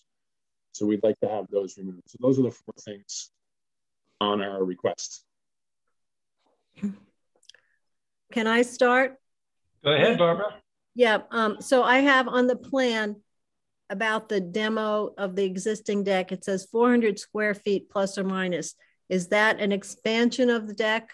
Or is yes. that, so it's going from what to 400? Oh, I can tell you in 1 second. The expansion is approximately 8 by 20. So it's probably 150-foot expansion. Okay. If you can see it on the plan there, can you see where we're adding? Yes, we were at the site today and we saw. Oh, okay, good. Sort of just boxes in. And then the shower house, it says 50 square feet plus or minus. Is that existing and rebuild, or yes. So you're not adding 50? No. Okay. And is it legal to have the propane tank enclosed in that shower? Yeah, area? it's interesting you say that. We really wanted to move the propane tank, but it has to stay where it is to be 3 feet from the windows on either side. I believe the homeowner eventually plan to get rid of it entirely and convert off of gas to electric, but as of now, it's in the spot it can be in. So can you build a shower so that the propane tank is outside of the shower? I don't know that it should be in an enclosed place. I think you have to have somebody look at that and see if that's legal. Okay, I've talked to several plumbers and gas companies who say that's where it goes. We were gonna wall it off from the rest of the shower so the person's not in with the propane tank. Right. But we wanted to get it out, move it for a shower's sake, and we can't. It needs to stay right where it is. Okay. Until it gets removed by the owner permanently. Okay, and I have no problem with the trees. I see that they're really about to fall, some of them, and one's in the way. But there is a pile of bricks out back, which is probably in the wetland buffer zone. And I don't know where they came from, but they shouldn't be there. Where are they exactly, Barbara? Are they past the trees? If you, Hillary, if you stop sharing, Michael has a picture. Sure. Oh, okay. Here you go. Okay. I don't see it, sorry. No, it's not up yet. Oh, okay. All right. So this, I'll go to the bricks if I can. Well, show people the shower with the propane tank inside. If you okay. It's a good place to sit. Yeah, okay, that's the shower. Now, talking about the shower, it looks like it's just draining into the earth. Yes. It's all right. So we have had requirements that a nitrogen removal system be put in under the shower. It's not complicated. It's a layer of wood chips. Right. And since people take showers with all sorts of detergents and so on, that would prevent it from going right into the wetlands. Right. Okay, I'm sure we're happy to do that. All right, Okay. that would be a condition, and that's Okay. in the 50, I guess, right? No, the shower's between the 50 and 100. 50 and 100. Yeah. Yeah. And just following up, do you need a shower house? I mean, most people just have a shower stall, and then you could have a separate containing building for the propane tank. Or the propane tank should be outside. It shouldn't be enclosed at all. Okay. By code. By shower, like we're planning on rebuilding it with a partitions like this. There's no roof going on. Is that? Yeah, but you could certainly make it smaller and as just as big as that post, because the propane tank is over here. Yeah, it's right behind the post essentially, just slightly to the right of it. Yeah, exactly. So that would reduce the amount of coverage in the resource. It would be perfectly good as a shower, and with the nitrogen removal, you'd really actually be improving considerably that whole area. Okay. So obviously, I'd want to talk to the owner, but if for this to be okayed, or do we come back to you with the answer on that? How does that work? Well, I think if it's smaller, you could just supply a revised plan. Okay. I don't think. Or if we've gotten rid of the propane tank. Yep, exactly. Okay. Okay. All right, and then that's the decking. Yeah. Right. Yes. And then there's a pile of bricks is down here. I think I've got a closer up of it.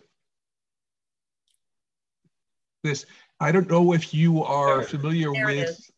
It's by the tree. There it is. It's right at the foot. So when the previous owner, Hespeth, applied, we gave them permission to install a better septic system, but a condition was that they cleaned up the place. There was some rotting, sort of rusty metal, and that's gone, but this seems to be a residue from the previous owner, and it's not complicated to clean it up. No, we'll get rid of that. And then there's a curious pipe that's sort of just coming out of the earth right down here. I don't know if that's the runoff from the shower or what that is, but it shouldn't just be draining onto the surface. Yeah, okay. We should go into a, well, we've already talked about where the drain for the shower should go. It should go down. Exactly. So I don't know what that is. I didn't follow it back, but it's a curious leftover probably from the previous owner. Sure is. Okay. Okay, that's my images. Well, thank you for taking the pictures and everything, Mike. Thank you.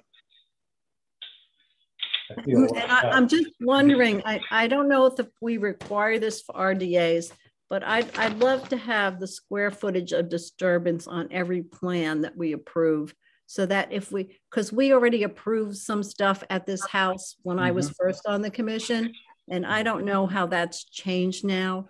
So I would love to have the square footage of disturbance on all of these, whether they're RDAs or NOIs, on the plan that's filed with the office. Do you understand that, Dave?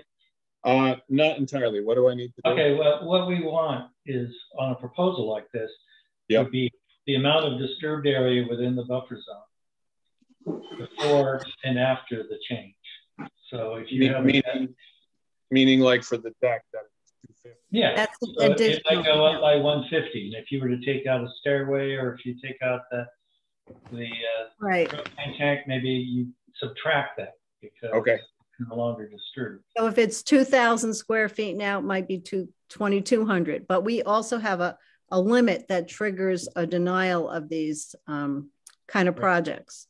So we'd like to see that these projects fall within the and it includes driveways and other areas too. So you'd like to see on the plan the disturbed area of the entire structure before and after, or just where we're working?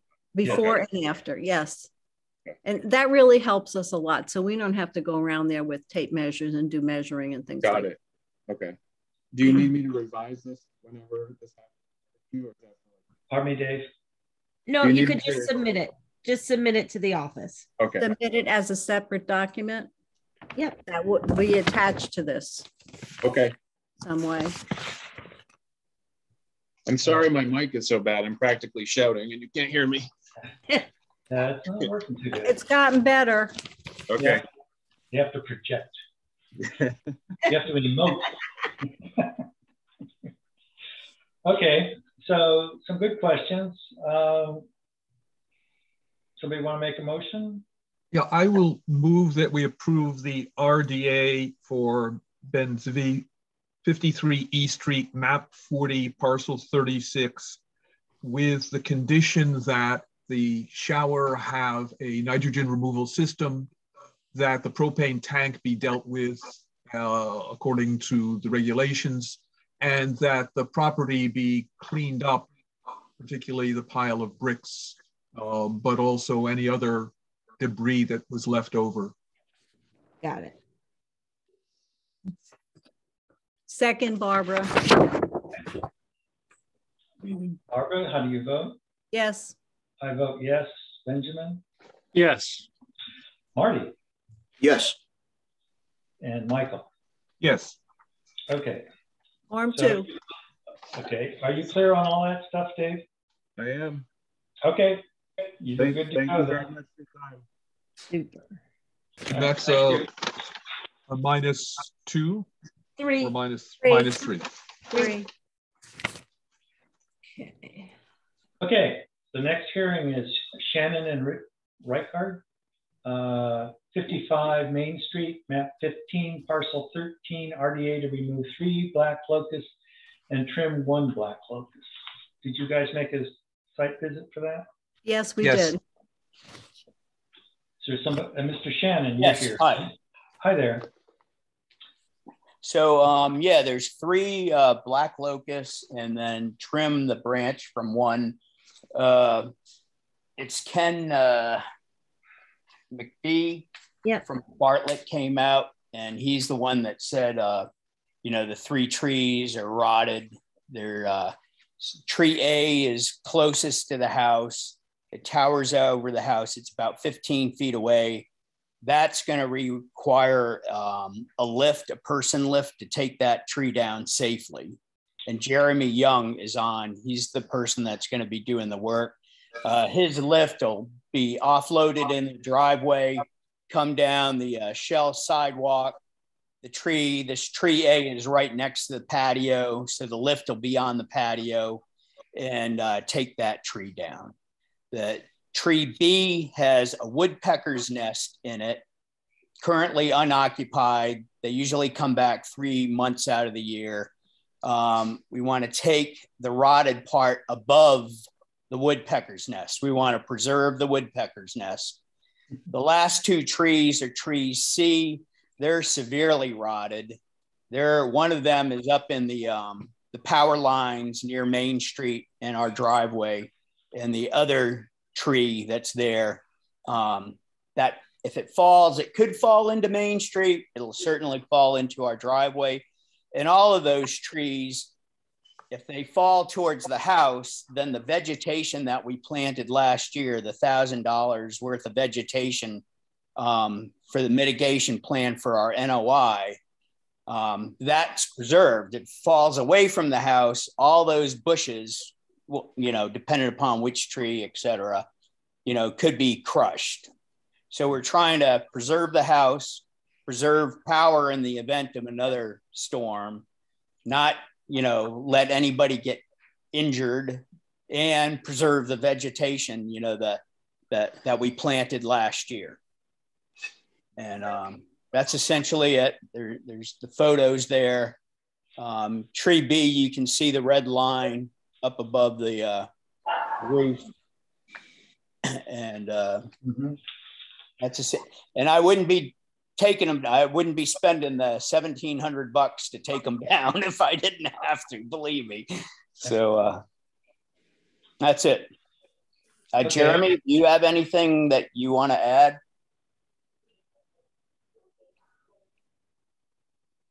Seemingly not. Okay. And there's the email in there from, from the arborist. Okay. So any questions? I see Barbara's. Yes, Barbara. Okay, I've got it. I really see where these trees have to come down and where you want to take that section off the woodpecker nesting tree.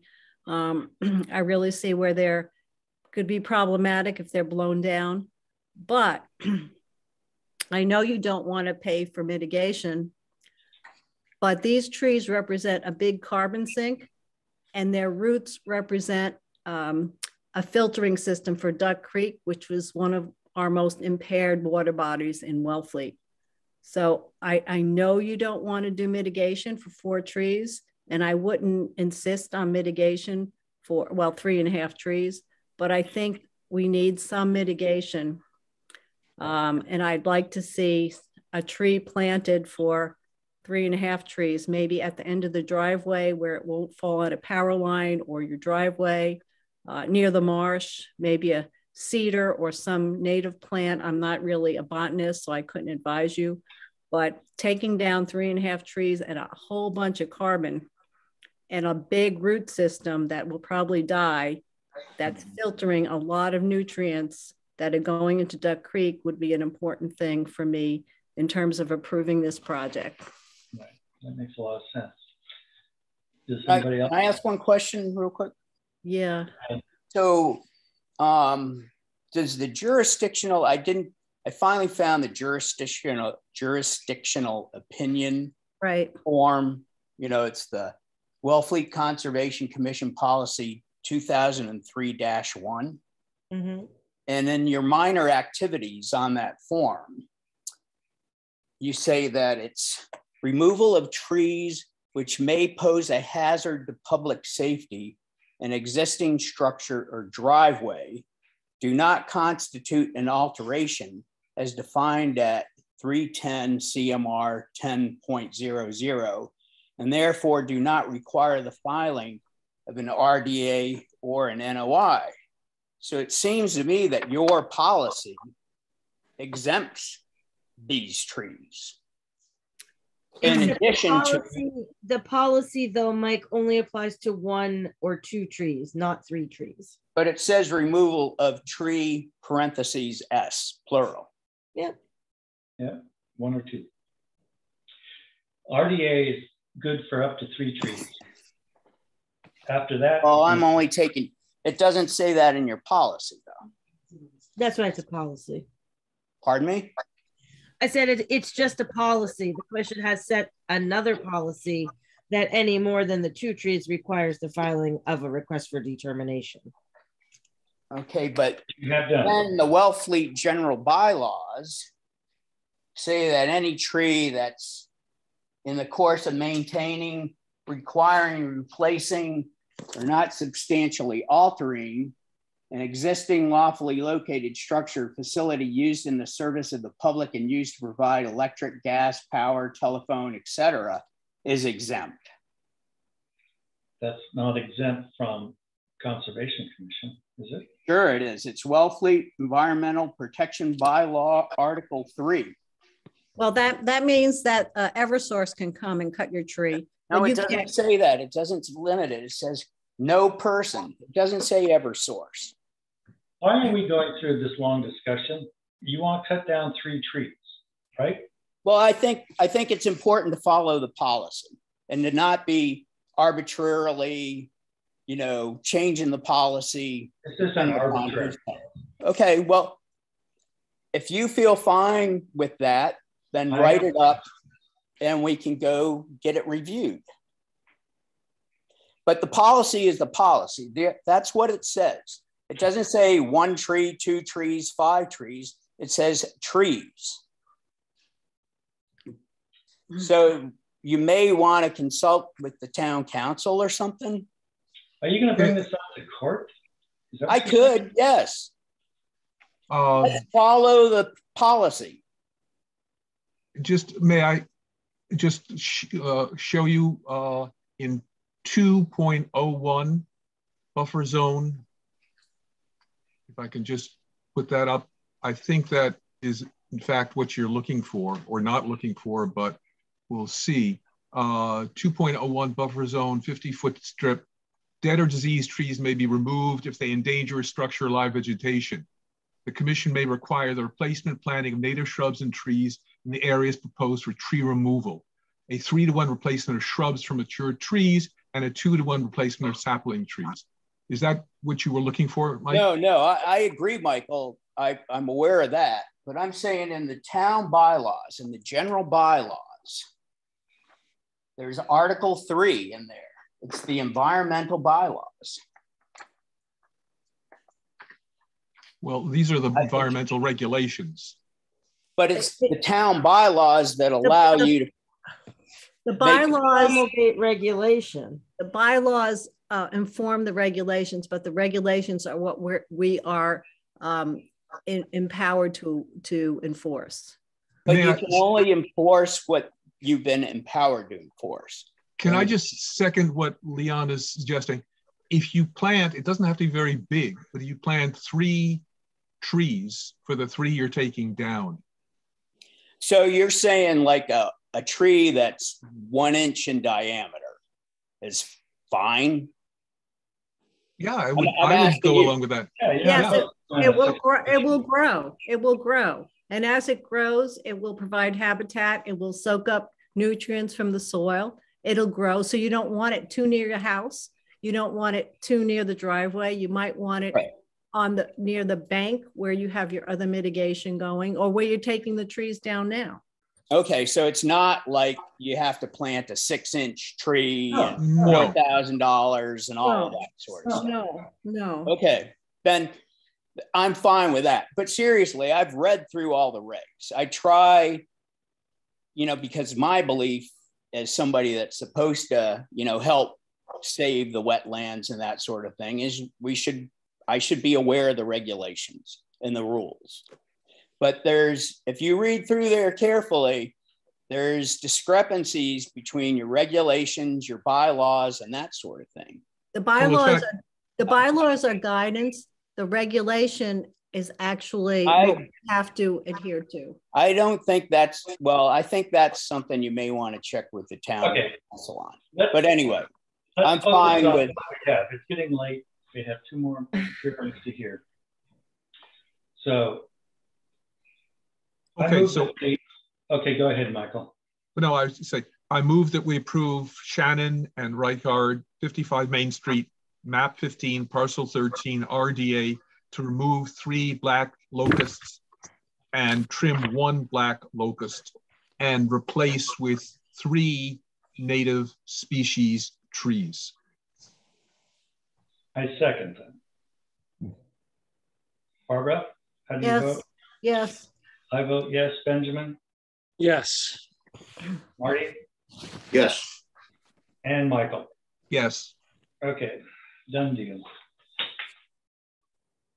That's a, let's see, RDA. That's an RDA. 2, right? Form 2. And that's a -2, right? Isn't it in the Yes. wetlands? Correct. Yep. Okay, next is Taylor Management, 163 3rd Street, map 40, parcel 104, an RDA to install 2 sheds. Is there somebody to speak to that?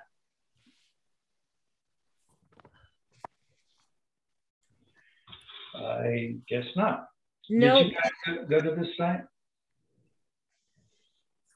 I have a question, Hillary. Yes. Isn't there a setback requirement for sheds from the property line? Yes. So shouldn't these people go to the shed, get a shed permit before they come to us? Well, it depends. They generally come to us first, and then they would go through the building department for their building permit, for their shed or their shed registration. But it seems to me if the building department won't allow it, why should we even look at it and spend time going to site visits? You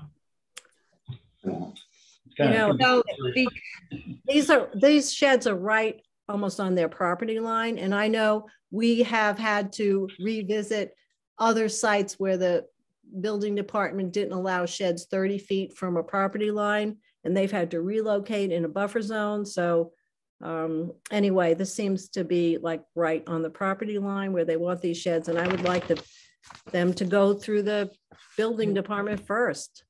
Well, although I would, if it's 10 feet, I think they are just barely 10 feet from the property line, because this is a 1 to 30 scale plan, and this is clearly shrunk. Is that where it has to be 10 feet? Yeah, I had a shed put in last couple of years ago. It's 10 feet. It's 10 feet. All right. 10 Okay. feet from the side. It could be more from the yeah, from the road. Okay. 30 feet, I think. All right, but at any rate, they're not here, so. Yeah, so. Okay, so I move that we continue this until next time. Second, Michael.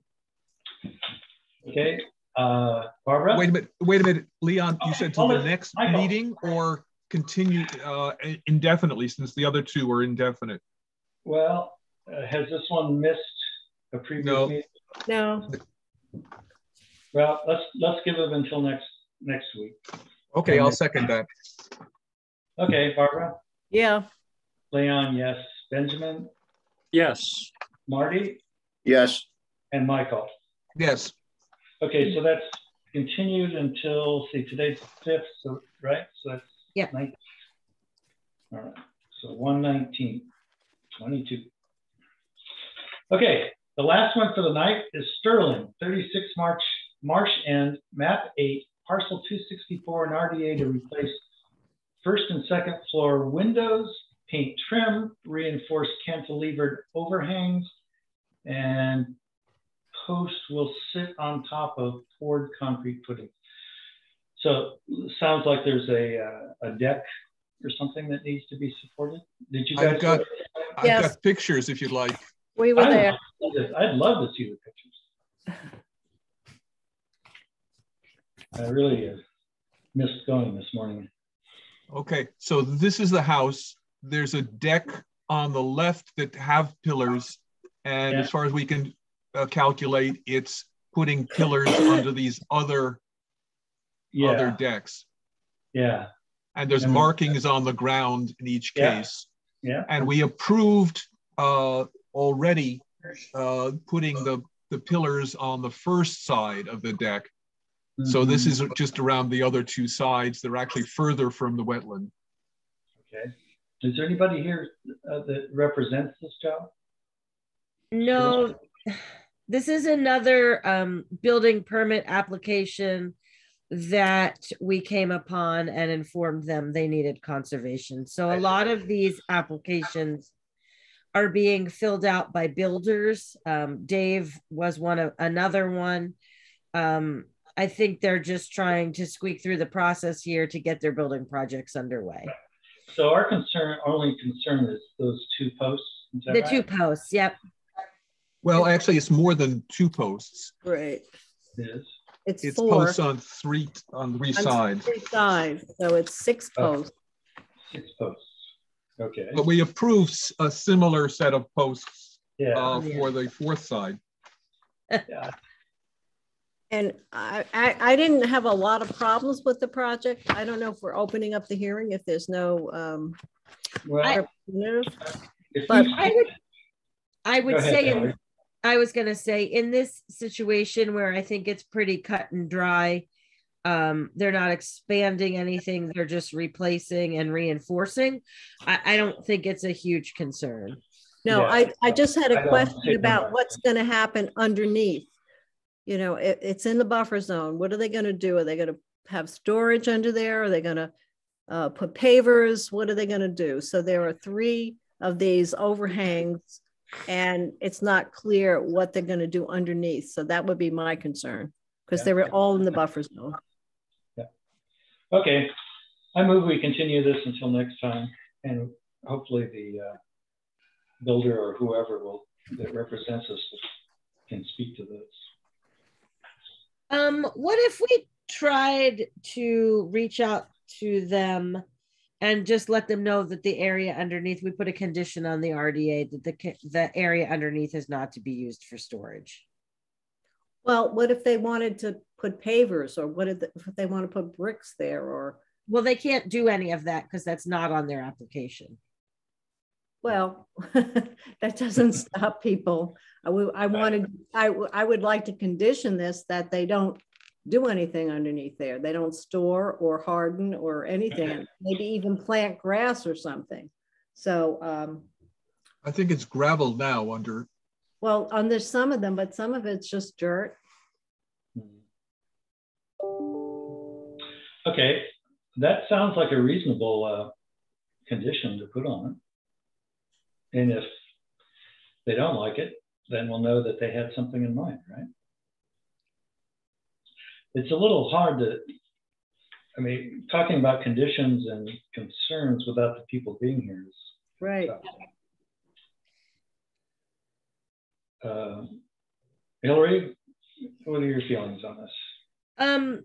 I think that I'd like to let the construction project go, but with the condition, you know, maybe as Barbara stated, no hardening, no pavers, no this, no that under it.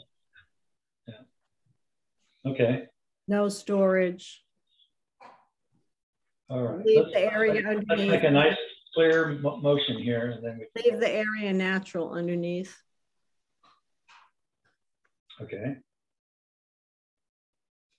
So we move to approve this with the condition that the areas under the cantilever overhang remain undisturbed. Remain undisturbed and not used for storage, hardening, etc. Yes. Okay. I move that. So moved. Second. All right. Barbara? Yeah, that's okay, as long as I'm convinced that they understand this without being here and listening to our concerns.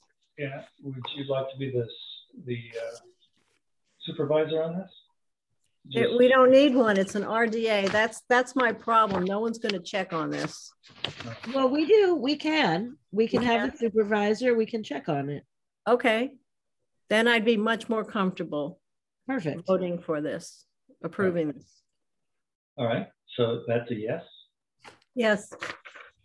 Leon votes yes. Benjamin? Yes. Marty? Yes. And Michael? Oh, I should disclose that the Wellfleet Conservation Trust is in a butter, but I can still be objective, and I'll vote yes. Okay. Right. Barbara, do you want to be the supervisor, or do you want us to? It's an RDA, right? Yep. Yeah, no, I don't want to go out there. Okay. Okay, we'll go out there. All right, thank you. Meredith knows where it is. Yep. Yes. So that is another number 2, right? It's 3. a 3. It's in the buffer zone. No, I mean Form 2. Form Oh, 2. Form 2. -3. -3, right. Okay. All right. Hillary, I'm sorry for being such a pest, Hillary, but I've seen so many of these things. Oh, it's fine. I'm not. Hey, no, that's no problem. We're benefiting from your experiences. Us newbies, we don't have all that experience. You'll get it. Don't worry. Yeah, I know. I feel like I've got it already. I move that we adjourn the hearings. Second, Michael. Barbara, how do you vote? Yes, sure. Yes. I vote very yes. Benjamin? Yes. Marty? Yes. Michael? Yes, and I don't have to disclose anything. Thank you, everybody. Can we turn off the recording, please? Yes. So Marty will have to bring your forms back when you come back from Florida.